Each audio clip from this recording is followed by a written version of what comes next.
Hello दोस्तों, motivational ज्ञान YouTube channel पे आपका स्वागत है। और आज इस वीडियो में हम आपको भारत के ऐसे व्यक्ति के बारे में जानकारी देने वाले हैं जिसे पूरा भारत मिसाइल मैन के रूप से जानता है। तो दोस्तों, आपने सही पहचाना, आज हम डॉक्टर एपीजे अब्दुल कलाम के बारे में आपको जानकारी देने वाले हैं। तो चलिए वीडियो में आगे बढ़ते हैं। डॉक्टर एपीजे अब्दुल कलाम भारत के 11वें और पहले गैर राजनीतिक राष्ट्रपति रहे, जिनको ये पद तकनीकी एवं विज्ञान के विशेष योगदान की वजह से मिला था। वे एक इंजीनियर और एक वैज्ञानिक थे। कलाम जी 2002 से लेकर 2007 तक भारत के राष्ट्रपति रहे। राष्ट्रपति बनने के बाद कलाम जी सभी देशवासियों की नज़र में बहुत सम्मानित और निपुण व्यक्ति रहे हैं। कलाम जी ने लगभग 4 दशकों तक वैज्ञानिक के रूप में काम किया है। कलाम जी का जन्म 15 अक्टूबर 1931 को धनुषकोडी गांव रामेश्वरम तमिलनाडु में मछुआरे परिवार में हुआ था। वे तमिल मुसलमान थे। इनका पूरा नाम डॉक्टर अवुल पाकीर जैनुलाब्दीन अब्दुल कलाम है। उनके पिता का नाम जैनुलाब्दीन था। वे एक मध्यम वर्गीय परिवार के थे। उनके पिता अपनी नाव मछुआरों को देकर घर चलाते थे। बालक कलाम को भी अपनी शिक्षा के लिए बहुत संघर्ष करना पड़ा था। वे घर घर अखबार बांटते थे और उन पैसों से अपने स्कूल की फीस भरते थे। अब्दुल कलाम जी ने अपने पिता के अनुशासन, ईमानदारी एवं उदार स्वभाव में रहना सीखा था। उनकी माताजी ईश्वर में असीम श्रद्धा रखने वाली थी। कलाम जी के 3 बड़े भाई और एक बड़ी बहन थी। अब्दुल कलाम जी का आरंभिक शिक्षा रामेश्वरम एलिमेंट्री स्कूल से हुई थी। 1950 में कलाम जी ने बीएससी परीक्षा सेंट जोसेफ कॉलेज से पूरी की। इसके बाद 1954 से लेकर 57 में मद्रास यूनिवर्सिटी ऑफ टेक्नोलॉजी से एरोनॉटिकल इंजीनियरिंग में डिप्लोमा किया। बचपन में उनका सपना फाइटर पायलट बनना था, लेकिन समय के साथ यह सपना बदल गया। 1958 में कलाम जी DTD एंड पी में तकनीकी केंद्र में वरिष्ठ वैज्ञानिक के रूप में कार्य करने लगे। यहाँ रहते हुए उन्होंने प्रोटोटाइप होवरक्राफ्ट के लिए तैयार वैज्ञानिक टीम का नेतृत्व किया। करियर के शुरुआत में ही अब्दुल कलाम जी ने इंडियन आर्मी के लिए एक हेलीकॉप्टर बनाया। 1962 में अब्दुल कलाम जी रक्षा अनुसंधान को छोड़ भारत के अंतरिक्ष अनुसंधान में कार्य करने लगे। 1962 से 82 के बीच वे इस अनुसंधान से जुड़े कई पदों पर कार्यरत रहे। 1969 में कलाम जी इसरो में भारत के पहले SLV-3 के समय प्रोजेक्ट हेड बने। अब्दुल कलाम जी के नेतृत्व में 1980 में रोहिणी को सफलतापूर्वक पृथ्वी के निकट स्थापित कर दिया गया। इनके इस महत्वपूर्ण योगदान के लिए 1981 में भारत सरकार द्वारा इनको भारत के राष्ट्रीय पुरस्कारों में से एक पद्म भूषण से सम्मानित किया गया। अब्दुल कलाम जी हमेशा अपनी सफलता का श्रेय अपनी माता को देते हैं। उनका कहना था कि उनकी माता ने ही उन्हें अच्छे बुरे को समझने की शिक्षा दी।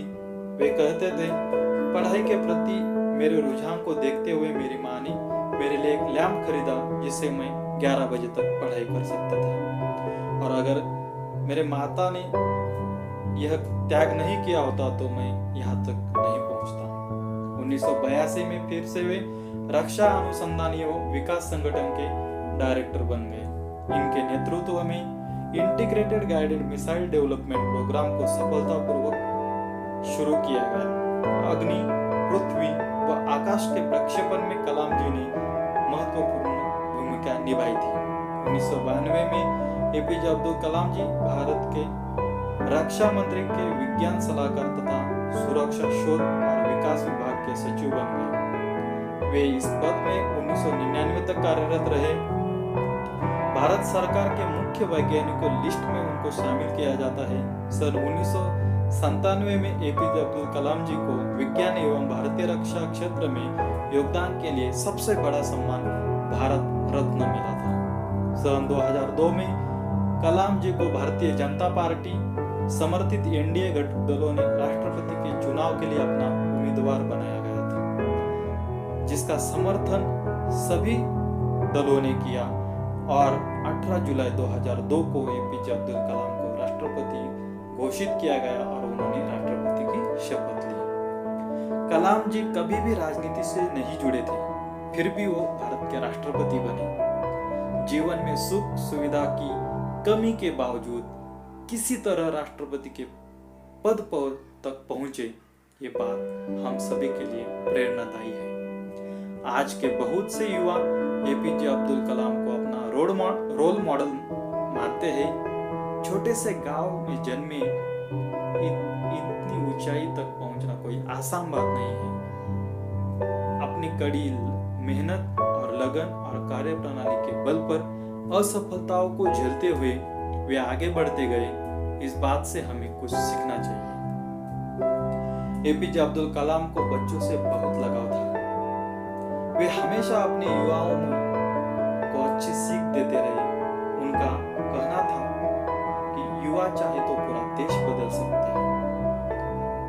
देश के सभी लोग उन्हें मिसाइल मैन के नाम से संबोधित करते हैं। डॉक्टर एपीजे अब्दुल कलाम को भारतीय प्रक्षेपास्त्र के पितामह के रूप में जाना जाता है। कलाम जी भारत के पहले ऐसे राष्ट्रपति थे जो अविवाहित थे और वो वैज्ञानिक थे। राष्ट्रपति पद छोड़ने के बाद Kalam ji Indian institute of space science and technology Thiruvananthapuram के चांसलर बन गए। साथ ही अन्ना यूनिवर्सिटी के एरोस्पेस इंजीनियरिंग कॉलेज में प्रोफेसर बन गए। इसके अलावा उन्हें देश के बहुत से कॉलेजों में विजिटिंग प्रोफेसर के रूप में बुलाया जाता रहा। 27 जुलाई 2015 को शिलोंग गए थे। वह IIM शिलोंग में एक फंक्शन के दौरान अब्दुल कलाम साहब की तबीयत खराब हो गई थी। वहाँ एक कॉलेज में बच्चों को लेक्चर दे रहे थे, तभी अचानक वे गिर पड़े, जिसके बाद उन्हें शिलोंग के हॉस्पिटल में एडमिट कराया गया। उनकी स्थिति बहुत नाजुक होने के कारण उन्हें आईसीयू में एडमिट किया गया था, जिसके बाद उन्होंने अपनी अंतिम सांसें ली और दुनिया को अलविदा कह गया। इस दुखद खबर के बाद 7 दिन के राजनीतिक शोक को ऐलान कर दिया गया। 84 वर्ष की आयु में उन्होंने दुनिया को अलविदा कह दिया। मृत्यु के बाद 28 जुलाई को उन्हें गुवाहाटी से दिल्ली लाया गया, जहां उन्हें दिल्ली के घर में आम जनता के दर्शन के लिए रखा गया था। यहाँ सभी बड़े नेता ने आकर उन्हें श्रद्धांजलि दी। इसके बाद उन्हें उनके गांव एयरबस के द्वारा ले जाया गया। 30 जुलाई 2015 को कलाम जी का अंतिम संस्कार उनके पैतृक गांव रामेश्वरम के पास किया। मिसाइल मैन कहे जाने वाले अब्दुल कलाम साहब ने देश की सेवा की। अपने ज्ञान के माध्यम से उन्होंने देश को कई मिसाइल दी और देश को शक्तिशाली बनाया।